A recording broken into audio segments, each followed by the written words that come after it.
यह अभी पंचम काल चल रहा है आगम के अनुसार।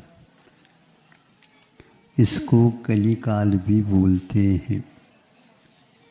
इससे पूर्व में जो काल था वह सतयुग के रूप में, चतुर्थ काल के रूप में उसकी ख्याति थी। आगम इत्यादि का उल्लेख उन्हीं कालों में सप्तम चतुर्थ काल में ही हुआ था, होते थे। आचार्य परंपरा से वह आज तक आगम उपलब्ध है। एक युग भी होता है, युग के अनुसार बहुत कुछ परिवर्तन होते रहते हैं। उन परिवर्तनों को यथासंभव स्वीकार किया जा सकता है, किंतु स्वीकार करें ये नियम नहीं। आज भी सरकार इसमें उलझन में पड़ी है। आप लोगों की तरफ से भी उन्हें अच्छे आगमोक्त विशेष रूप से विवेचन के लिए सहयोग दे देना चाहिए। उसमें भी एक बात और सुनी है, इसलिए आप उस ओर भी ध्यान दे सकते। आज 15-20 वर्ष पूर्व में जब आपके चौके में बिना धुआं और लगभग बिना अग्नि वो गैस की व्यवस्था हो गई। एकाध व्यक्ति उस समय गैस के प्रयोग करते थे, लोग चर्चा का विषय बनाते थे और हमारे लिए उत्तर मांगते थे। भैया उसका मुख हमने देखा भी नहीं अभी। क्योंकि चौके में जाएंगे, जहाँ पर आसन लगा है वहाँ पर बैठेंगे, थोड़े से उस सरसरी निगाह से योग्य है क्या नहीं देख लिया, काम होता था। किंतु जब इसका खुलासा होता चला जाया और संख्या उनकी बढ़ती गई और उनको बहुत अच्छे ढंग से लोग देखते थे कि इनकी यहाँ गैस की व्यवस्था है। आज हमने कहा था उस समय, देखो ऐसा है, अग्नि का अस्तित्व पंचम काल के अंत तक रहेगा। आगमों तो अपने को उदाहरण देना था, हमने दे दिया। किंतु अग्नि का यदि उपयोग नहीं करते तो आगम में ये भी लिखा कि सचित्त होने के कारण वो लेने योग्य नहीं है। जैसे लौकी है, ऐसे ही लौकी मुंह में डगा दो, ऐसा नहीं होता। हाँ, कथनचित आप एक ककड़ी वगैरह ले लेते हैं, वो बात अलग है। तो अब अनज्ञ पक्कम नामानि योति विरति सचित्त विरतो दयामूर्ति, ऐसे ये रत्नगण श्रावकाचार्य और मूलाचार्य भट्टिकेराचार्य जैसे ही कुंद हुए हैं, ऐसी प्रसिद्धि पाई, मूलाचार्य के कर्ता के रूप में माने जाते। तो उसमें ये लिखा अनज्ञ पक्कम, जो अग्नि के द्वारा पका हुआ नहीं है, ऐसे कोई भी वनस्पति अथवा धान इत्यादि लेने योग्य नहीं। ऐसा नहीं कि जैसे बाजरा रखा, मक्का रखा और ज्वार रख दिया, नहीं समझे, और वही परोस दिया, वो नहीं लेंगे। किंतु उसको जिस प्रकार भोजन बनाया जाता है, खाने योग्य बनाया जाता है, तो ये आप उसको दे सकते, नहीं तो नहीं। हाँ, जैसे ज्वार होते हैं, किंतु उसी को जब आप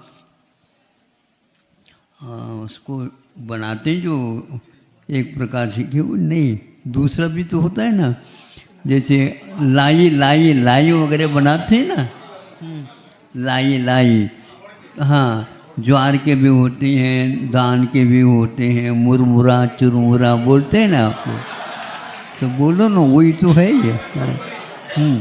तो ये तो लेने योग्य है, लेकिन चावल तक तो एक पुंज जैसे यहाँ पर चढ़ाया वैसे नहीं लेंगे। क्योंकि यह लेने योग्य नहीं है।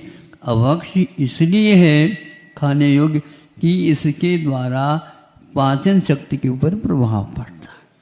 इस प्रकार आगम में भोजन कैसे लिया जाता है, कैसा बनता है, इसके बारे में भी जानकारी दी है। इसलिए अग्नि के बिना उसको प्रासुक लेने योग्य नहीं माना, किंतु जानवरों के लिए ऐसा नहीं कहा। जानवर सीधा उनका भोजन वही रहता, बल्कि उनके लिए भी ज्वार वगैरह रखो उनके लिए भी दस्त लग जाते हैं।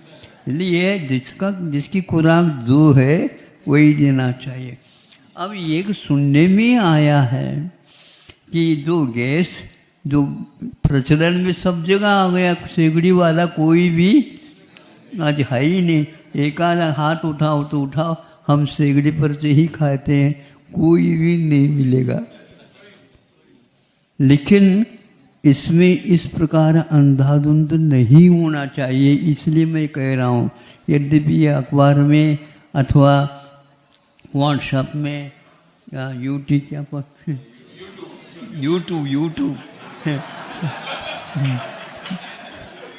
यूट्यूब तुम्हारे लिए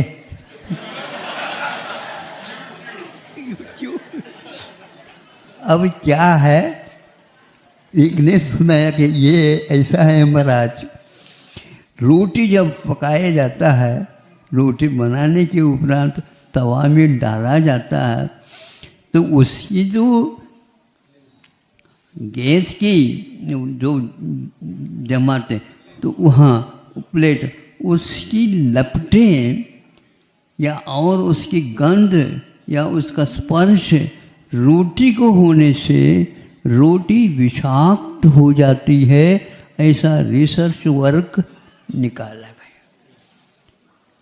अच्छे विद्वान, अच्छे राष्ट्र, और वो बहुत एडवांस में जो है अमेरिका इत्यादि जो हैं प्रौढ़, उसी प्रकार वह भी राष्ट्र है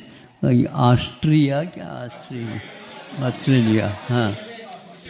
तो उन्होंने ये कहा कि यह हम सिद्ध कर चुके हैं, इसके खाने से कैंसर आदि रोग हो सकते हैं। ये पक्का है, आप असावधानी न करें।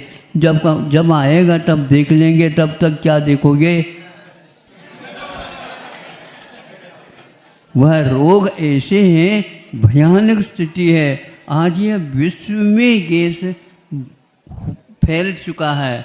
जिस प्रकार टूंटी से पानी आता है, उसी प्रकार अब सुनते हैं घर में नल की व्यवस्था गैस के लिए भी हो चुकी है।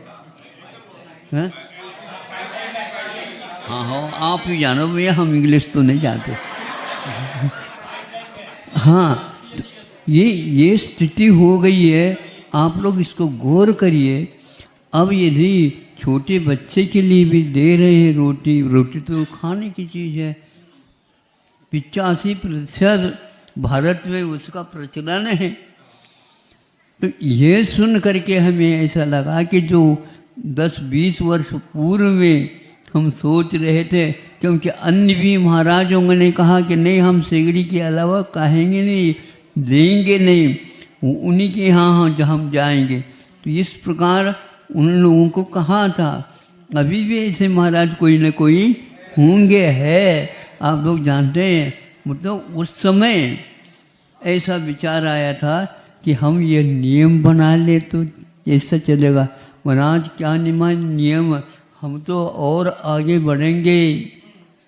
कई प्रकार के आविष्कार हो रहे हैं, लेकिन जब आप भूलेंगे, सुन रहे हो?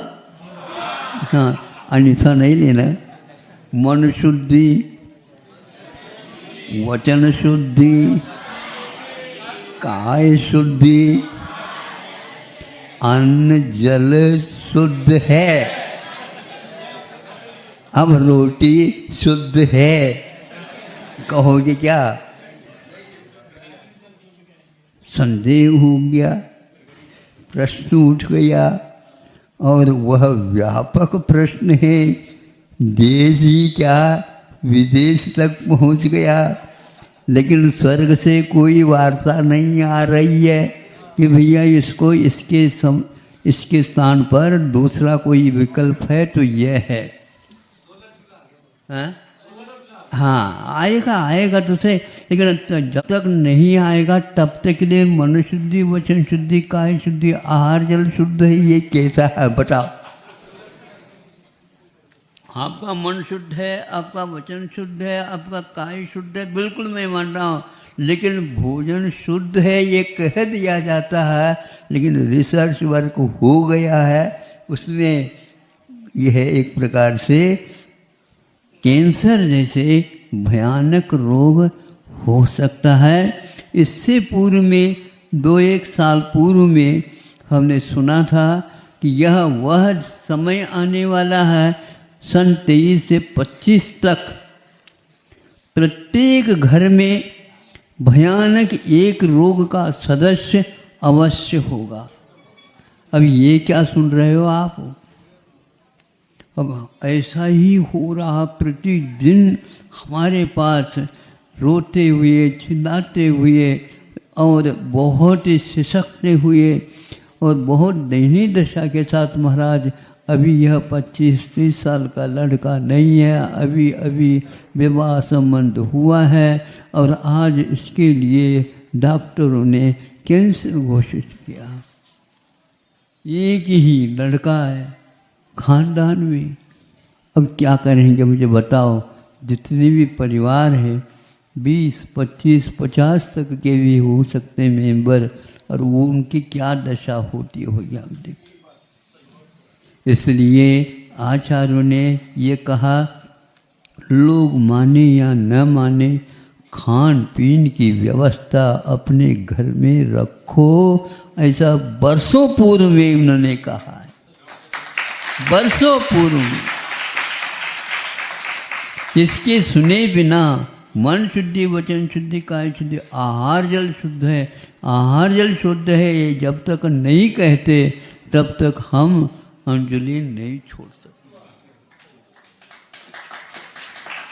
ये आप लोगों को सोचना चाहिए जिनवानी कैसी महत्वपूर्ण वस्तु है जो हमारे लिए पूर्वजों ने, आचार्यों ने जो का त्यों लिख करके उसको रखा है। 50 ग्रंथ ऐसे हैं जो हमारे काम में, आप लोगों के काम में। ये पानी छान करके पीना, नल का आया महाराज, इसमें छानने की कोई आवश्यकता नहीं, आज का साइंस कहता है। अब तो उसके सामने तो हम तो साइलेंस हो जाएंगे। आप इसका हवाला दोगे तो हम कुछ बोल ही नहीं सकेंगे, लेकिन हम तो बोलेंगे क्या, दहाड़ेंगे आप।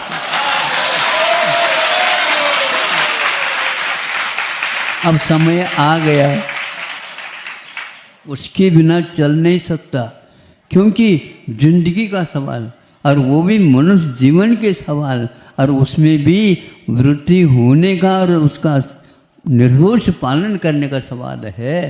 ऐसे थोड़ी सिंह वृत्ति के साथ चलेंगे तो आगे के दिन होंगे।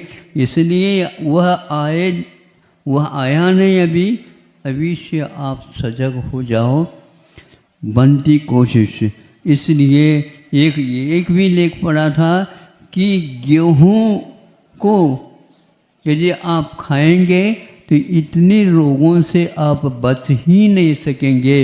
उसमें हार्ट भी है, उसमें मधुमेह जिसको डायबिटीज़ भी है, मधुमेह में डायबिटीज़ भी है, शुगर की बीमारी जिसको बोलते, हार्ट भी है, लीवर भी है, किडनी भी है, और भी कई भयानक रोग, कैंसर है, ये सारे के सारे उससे हो सकते हैं।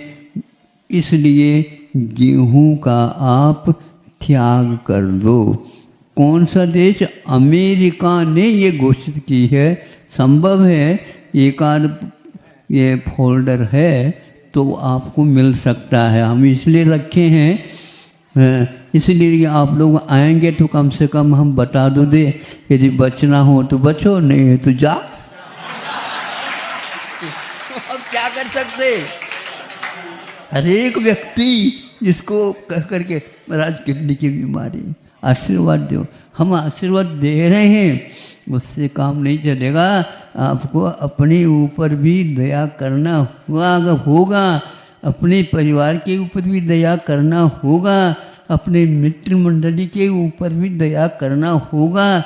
प्राणी मात्र के लिए सुख संपदा मिले, संतोष के साथ जीवन यापन करें, ऐसे भावना भाने वाले जैन लोग हैं।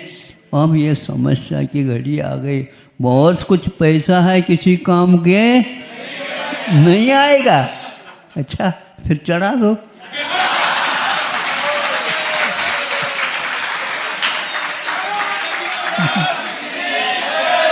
सुनो, अब चढ़ाना ही पड़ेगा। अब यदि मान लो 2000 का नोट आपके पास है, कुछ तारीख तक तो है रखेंगे, बाद में वो कागज हो जाएगा। हैं? अब क्या आता है क्या पता। हाँ, तो इसीलिए युग के साथ चलते हुए भी हमें अपने खान पीन की व्यवस्था अवश्य सुधारना चाहिए। इसमें किसी की राय लेने की बात ही नहीं। इसके साथ साथ ये कहना चाहता हूँ, वह अमेरिका ने इसलिए घोषित किया है कि इससे मैदा पैदा होती है गेहूं से, और वह मैदा एक प्रकार से मधुमेह को भी पैदा कर देता है, और अनेक प्रकार के जो किडनी वगैरह उसके ऊपर प्रभाव डालता है, लीवर के ऊपर भी प्रभाव डालता है, जा कर के भीतर चिपक जाएगा। इसका कोई भी रास्ता है ही नहीं। ऑपरेशन करने के उपरांत भी वह पुनः वही काम करेगा। इसलिए उनका कहना था, उनके यहाँ तो होता है क्या नहीं होता पता नहीं, लेकिन बाजरा, मक्का, ज्वार, गेहूँ नहीं, जौ, हाँ, रागी, हाँ, बेसन वाला जो चना, अरहर और मसूर और मूंग, ऐसे उड़द, ये सारे के सारे भारतीय बीज है। गेहूं को भी उन्होंने भारतीय बीज नहीं माना, लेकिन पुराना मानते हैं, इतना अवश्य। लेकिन यह होता है क्या नहीं, मैदा जो है, मैदा की चीज़ चाहिए तो वो गेहूं से मिलेगी। इसलिए बाजरा इत्यादि को जो उन्होंने गिना, ये मोटे दाने माने जाते हैं, और वह बहुत महीन बन जाता है और वो पेट में ही जम जाता है।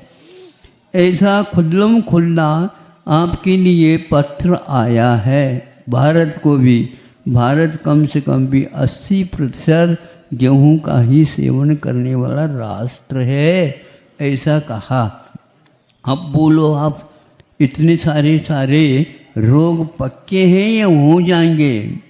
क्योंकि मैदा एक जहर पैदा कर देता है। कई व्यक्तियों ने इस प्रकार निकाला है मैदा। इसी प्रकार शुगर मैंने शक्कर, यह भी जहर है, सफ़ेद जहर है। इसी प्रकार नमक जो पालिश है, और हाँ, नहीं, सुनो, थायराइड के लिए विशेष रूप से इस प्रकार का नहीं, गवर्नमेंट के द्वारा जो तैयार किया गया है उसी को लेना, बाकी इसको लेओगे तो गड़बड़ होता। इस प्रकार यह भी जहर है। चावल जहर क्यों है? क्योंकि उसके ऊपर जो ललाई रहती है, जो पौष्टिक रहती है, और वह रोग वर्धक नहीं, रोग नाशक भी है, और सभी प्रकार से वह देसी बीज है, उसको आप ले सकते हैं। लेकिन पॉलिश किया हुआ जो चावल है, देखते रहते हैं, अखंड अक्षत प्राप्त, अखंड तो है लेकिन आपके लिए भीतर जाएगा वह जहर का काम करेगा, खुल्लम खुल्ला लिखा हुआ है। बताओ, इसीलिए इन चावलों को महत्व मत दो जो पहले कैसे बनते थे। पहले मूसल के द्वारा कूट कूट करके हैं, लेकिन आज एकदम इधर इधर रखो, इधर आप देख लो बिल्कुल सफ़ेद। हाँ, ऐसे सफ़ेद आप हो जाएंगे। आप ललाई आपके पास अब रहेगी नहीं। डॉक्टर लोग दिखते हैं ना यूं यूं करके, अरे बिल्कुल सफ़ेद सफ़ेद दिखता है यार। है? ऐसा होने की नौबत आ गई। इसी प्रकार एक और है जो गाय जर्सी मानी जाती है, उसको भी सेवन नहीं करना। देसी गाय का ही ले लें, नहीं है तो भैंस का भी ले सकते हैं। लेकिन भैंस, उसके दूध में भी बहुत इस प्रकार की क्षमता शक्ति विद्यमान है।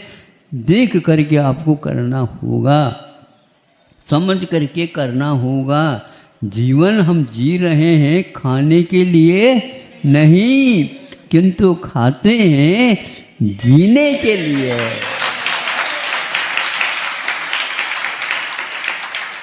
आज तो हमारे ही समर्थन कर रहे हैं आप लोग।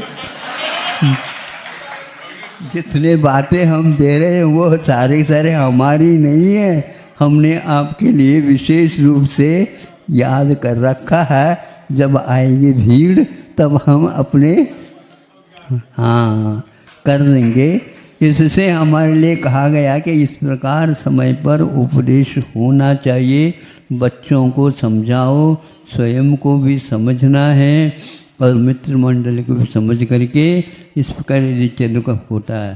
तो मोदी साहब ने भी ये कहा, 1 साल में कौन सा है, हाँ वो ये जो 5-6 जो धान हमने आपके सामने रखा ना, इसके लिए 1 वर्ष में वह 1 वर्ष तक रखा है उसके नाम से। बाजरा के लिए 1 साल तक रखा, पढ़ा होगा आप लोगों ने। हाँ, 1 साल, यूँ कि वह विशेष रूप से। अब देखते हैं बाजरा कहाँ कहाँ पर विशेष रूप से सेवन किया जाता है। सर्वप्रथम ज़्यादा तो हम भी पहले वहीं पर गए थे जिसको राजस्थान बोलते हैं।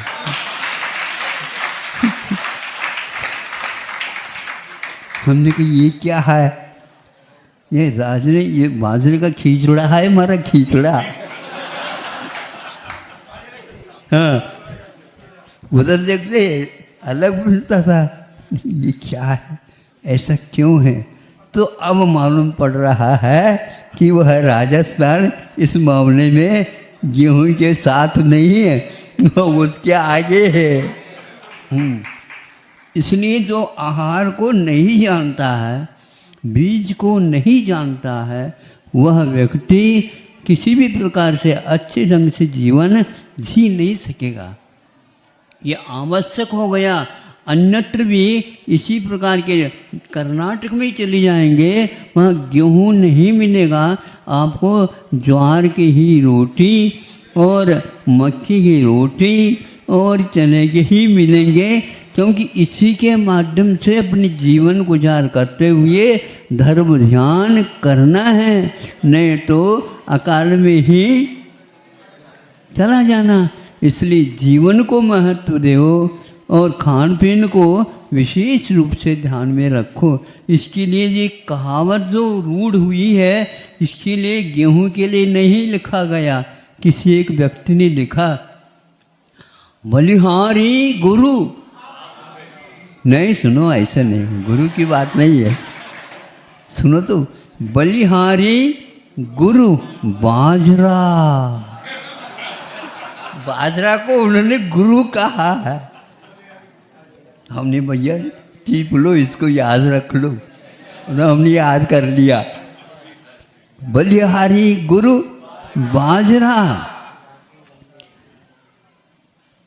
तेरी लंबी पान, तुम्हारे जो हाथ है या पाँव है वह बहुत लंबी है, ऐसे आप छलांग लेते हैं।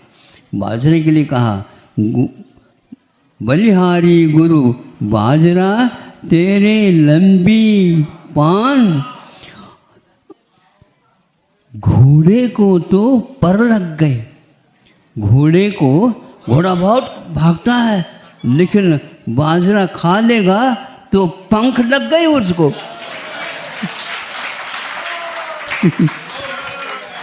तो घोड़े को तो पर लग गए, बूढ़े हुए जवान।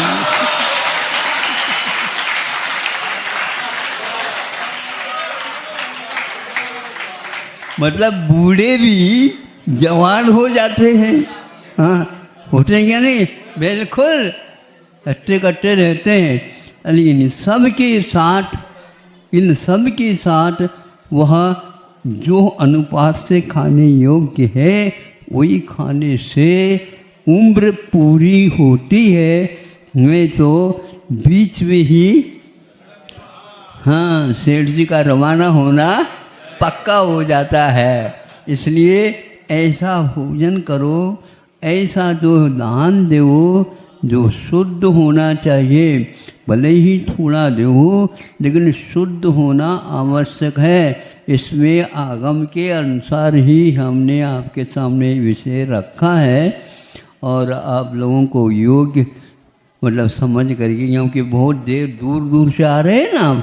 कोई भी व्यक्ति राजस्थान से भी आए हैं, उत्तर प्रदेश से भी आए हैं, पंजाब से भी आते हैं, इधर बंगाल से भी आते हैं, मध्य प्रदेश से भी आते हैं, आसाम से हैं, हाँ हजार, मणिपुर से भी आते हैं।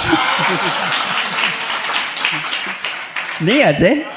आते हैं हमारे पास। हाँ, हरियाणा से भी आते हैं, बिल्कुल। कश्मीर से भी आना बाकी है। भारत कोशिश कर रहा है।